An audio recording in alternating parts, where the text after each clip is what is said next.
오늘 성경 말씀은 이사야 9장 1절에서 7절입니다. 새로운 생명이 태어나는 것은 이 세상에 새로운 희망이 하나 생겼다는 것을 의미합니다. 그래서 모든 부모는 아기가 태어나면 큰 기대를 가지고 축복해 줍니다. 그런데 이스라엘 백성들에게는 한 아기가 태어난다는 것이 특별한 기대로 다가왔습니다. 그 이유는 창세기 3장 15절의 약속 때문입니다. 내가 너로 여자와 원수되게 하고 내 후손도 여자의 후손과 원수되게 하리니 여자의 후손은 내 머리를 상하게 할 것이요 너는 그의 발꿈치를 상하게 할 것이니라 하시고, 이 말씀을 우리는 보통 원시복음이라고 말합니다. 여기서 가장 중요한 것은 여자의 후손이 뱀의 머리를 깨부술 것이라는 것입니다. 아담과 하와의 타락 이후로 세상 모든 사람은 사탄과 죄의 지배 아래 들어가게 되었습니다. 그래서 모든 믿음의 사람들은 사탄의 머리를 깨부수고 죄의 지배로부터 해방시켜줄 한 아이의 탄생을 기다렸습니다. 오늘 본문에 보면 이사야 선지자는 한 아기의 탄생에 대해 예언하고 있습니다. 이 아기는 그 아이의 엄마, 아빠의 기대 정도가 아니라 인류의 역사 전체를 뒤흔들어 놓는 아기입니다. 오늘 본문은 창세기 3장 15절에 예언된 여자의 후손에 대해 보다 구체적으로 예언하고 있습니다. 오늘 본문 1절, 전에 고통받던 자들에게는 흑암이 없으리로다. 옛적에는 여호와께서 스불론 땅과 납달리 땅이 멸시를 당하게 하셨더니 후에는 해변길과 요단 저쪽 이방의 갈릴리를 영화롭게 하셨느니라. 여기 스불론 땅과 납달리 땅은 갈릴리 호수 서편에 있던 지역으로 본문에서는 고통당했던 지역, 멸시받았던 지역, 이방에 속했던 지역으로 묘사되고 있습니다. 그도 그럴 것이 역사적으로 볼 때 이 지역들은 모두 북이스라엘을 망하게 했던 아수르가 침입할 때 1차적으로 쳐들어오는 길목이었기 때문입니다. 이처럼 대체로 국경 지역에 사는 사람들은 문화 혜택을 잘 못 받고 살아갔습니다. 그 지역에는 무슨 대단한 건물을 짓거나 상권을 형성할 수가 없었습니다. 왜냐하면 언제든지 적군이 쳐들어올 수 있었기 때문입니다. 당시 스불론 땅과 납달리 땅의 상황이 그러했습니다. 그곳에 살던 사람들은 BC 733년 아수르가 군사 원정을 일으켰을 때 가장 피해를 입었습니다. 이방인들이 점령했기에 이방 갈릴리라고 불렸습니다. 이곳 사람들은 언제나 불안과 두려움 속에 살았습니다. 그들은 같은 이스라엘 백성들이면서도 무시를 당했습니다. 이들의 마음은 허벌판과 같이 황량했습니다.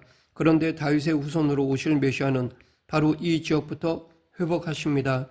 마태복음 4장 15, 16절, 스불론 땅과 납달리 땅과 요단강 저편 해변길과 이방의 갈릴리여 흑암에 앉은 백성이 큰 빛을 보았고 사망의 땅과 그늘에 앉은 자들에게 빛이 비추었도다 하였느니라.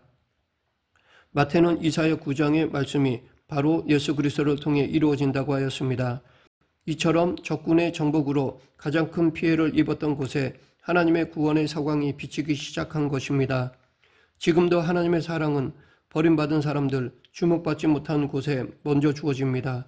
하나님의 사랑은 가장 낮은 곳부터 임하기 때문입니다. 예수님이 아기로 오신 이유가 여기에 있습니다. 아기는 누구나 쉽게 접근하여 다가갈 수 있기 때문입니다. 예수님께서 베들레헴 구유에 태어나신 이유도 마찬가지입니다. 헤롯의 큰 궁전에서 태어나면 적어도 귀족 정도는 되어야 예수님을 만날 수 있었을 것입니다. 예수님은 낮고 천한 자들도 자신에게 올 수 있도록 낮은 자리에 임하셨습니다. 지금도 성령님은 언제나 낮은 곳에 임하십니다. 우리가 낮은 곳에 임할 때, 상한 마음으로 있을 때, 마음을 낮출 때, 그때 성령님은 우리에게 임하십니다. 계속해서 오늘 본문 2절부터 4절, 흑암에 행하던 백성이 큰 빛을 보고 사망의 그늘진 땅에 거주하던 자들에게 빛이 비치도다. 주께서 이 나라를 창성하게 하시며 그 즐거움을 더하게 하셨으므로 추수하는 즐거움과 탈취물을 나눌 때의 즐거움 같이 그들이 주 앞에서 즐거워하오니 이는 그들이 무겁게 맨 멍에와 그들의 어깨의 채찍과 그 압제자의 막대기를 주께서 꺾으시되 미디안의 날과 같이 하셨음이니이다. 본문에서 하나님의 은혜가 큰 빛과 같이 임한다고 말하고 있습니다.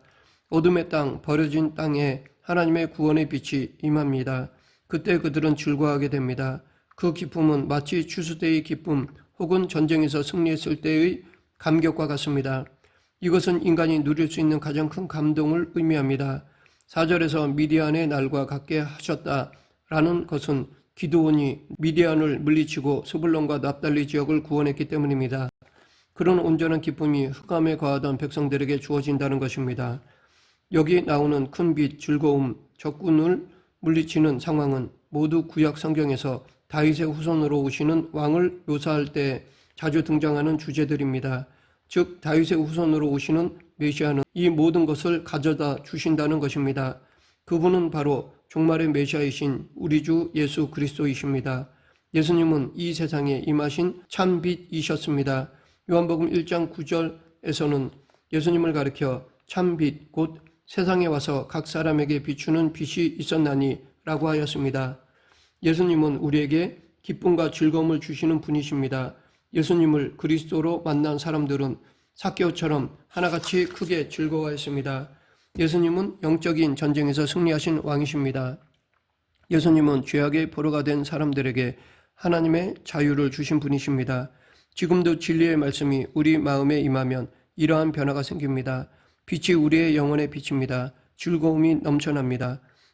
죄의 사슬이 끊기고 새 사람이 됩니다. 사탄적인 말과 생각의 포로가 된 사람이 이제는 해방되어 승리를 누립니다. 이것이 인간이 누릴 수 있는 가장 큰 감동입니다. 본문 5절, 6절이 오늘 말씀의 핵심 구절이라 할 수 있습니다. 어지러이 쌓이는 군인들의 신과 피 묻은 겉옷이 불의 섭같이 살라지리니 이는 한 아기가 우리에게 낳고 한 아들을 우리에게 주신 바 되었는데 그의 어깨에는 정사를 메었고 그의 이름은 기묘자라 모사라 전능하신 하나님이라 영전하시는 아버지라 평강의 왕이라 할 것임이라. 전쟁이 많았던 지역에 진정한 평화가 도래할 것인데 그 이유는 한 아기가 날 것이기 때문이라는 것입니다. 이사야가 이 말씀을 전할 당시에도 날마다 여기저기에서 아기들이 태어났습니다. 그런데 도대체 한 아기의 출생이 뭐 그렇게 대단한 일이라고 이사야는 그토록 열광하는 것일까요? 그 아이가 보통 아기가 아니기 때문입니다. 우리는 그 사실을 그 아이의 이름에서 알 수 있습니다. 성경에 나오는 모든 사람의 이름은 의미가 있습니다.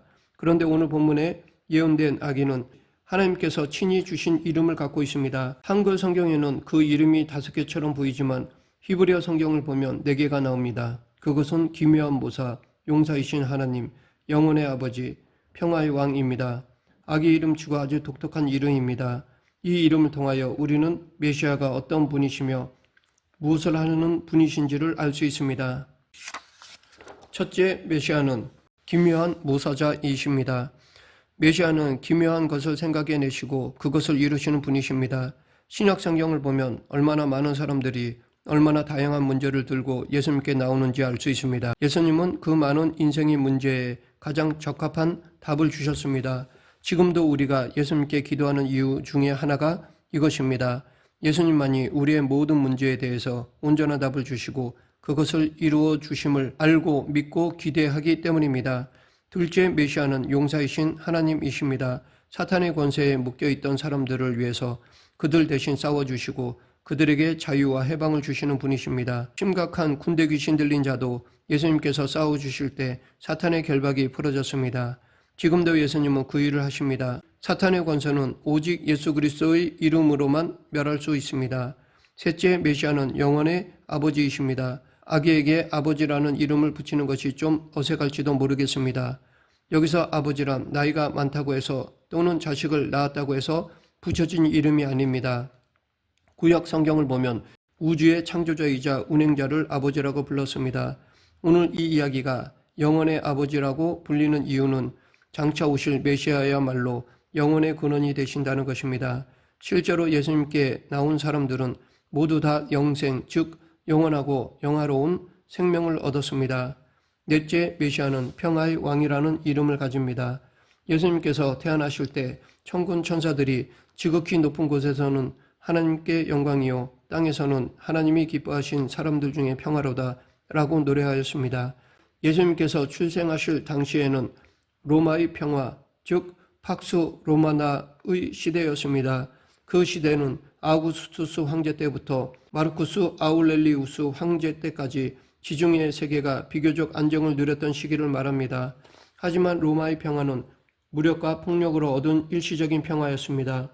그런 평화는 억압과 반대파들이 있을 수밖에 없는 불완전한 평화입니다. 그러나 예수님이 주시는 평화는 그런 것이 전혀 없는 진정한 평화입니다. 바로 이런 왕이 우리에게 오실 때 우리는 참된 안식을 누리게 됩니다. 우리가 사는 21세기는 그 어느 때보다도 분열이 심한 시대입니다. 정치적 분열, 경제적 분열, 세대 간 분열, 인종적 분열, 종교적 분열 등등 이런 분열의 시대에 우리가 추구해야 하는 것은 평화의 왕 메시아께서 주시는 화해와 회복입니다. 마지막으로 살펴볼 것은 이 왕을 하나님께서 이미 우리에게 주셨다는 것입니다. 오늘 본문 7절 그 정사와 평강의 더함이 무궁하며 또 다윗의 왕자와 그 나라에 군림하여 그 나라를 굳게 세우고 지금 이후로 영원히 정의와 공의로 그것을 보존하실 것이라 만군의 여호와의 열심히 이를 이루시리라. 사무엘하 7장에 보면 다윗에게 주신 언약이 나옵니다. 오늘 본문에서 이사야 선지자는 그 왕이 반드시 오셔서 영원히 정의와 공의로 그것을 보존하실 것이라고 예언하였습니다. 그리고 이어서 만군의 여호와의 열심히 이를 이루시리라고 하였습니다. 하나님께서 반드시 다윗의 후손으로 오실 메시아를 보내주신다는 말씀입니다. 오늘 본문에서 두드러지는 것은 종말을 바라보는 비전입니다. 모든 신실한 하나님의 백성들이 사모하는 그 미래입니다. 우리가 해마다 맞이하는 성탄절은 그 메시아께서 진실로 오셨다는 사실을 알려줍니다. 만군의 여호와의 열심히 그것을 이룬 것입니다. 메시아는 정말 아기의 모습으로 우리 가운데 오셨습니다. 그 아기는 자라서 예언의 말씀대로 기묘한 모사, 용사이신 하나님, 영원의 아버지, 평화의 왕으로 활동하셨습니다. 그분이 우리 주 예수 그리스도이십니다. 중요한 것은 그 왕이 지금도 우리 곁에 와 계시다는 사실입니다. 우리가 그 왕을 붙들고 나아가면 우리에게 주님의 지혜, 주님의 승리, 주님의 영생, 주님의 평화가 주어집니다. 문제는 그 왕이 우리에게 이미 주어졌다는 사실을 망각하고 살아가는 것입니다. 사람들은 어려울 때는 예수 그리스도를 마음의 중심에 모시다가도 아무 문제가 없고 혼자서도 잘 살 것 같으면 예수님을 슬그머니 뒤쪽으로 밀어내버립니다. 그런 생활이 반복되면 예수님을 믿는다고 말은 하지만 실제로는 예수님과 전혀 상관없는 사람이 됩니다. 우리는 언제나 예수님을 나의 주님으로 모셔야 합니다. 말씀을 맺겠습니다. 하나님께서 우리에게 주신 메시아는 우리의 왕이신 예수 그리스도이십니다. 그 왕이신 예수 그리스도를 마음 중심에 모시면 그분은 우리와 함께 해주십니다. 그로 인해 우리의 삶이 예수 그리스도께서 주시는 지혜와 평강으로 충만해집니다. 우리 모두 이 지혜와 평강을 누리며 또한 가난하고 소외된 자들에게 나누어주는 성도가 되길 간절히 축원합니다. 기도하겠습니다. 생사 화복을 주관하신 하나님 아버지, 우리의 메시아 되신 예수님을 나의 주님으로 모시고 따르며 전하는 그리스도인이 되게 하여 주시옵소서. 예수님 이름으로 기도드립니다. 아멘.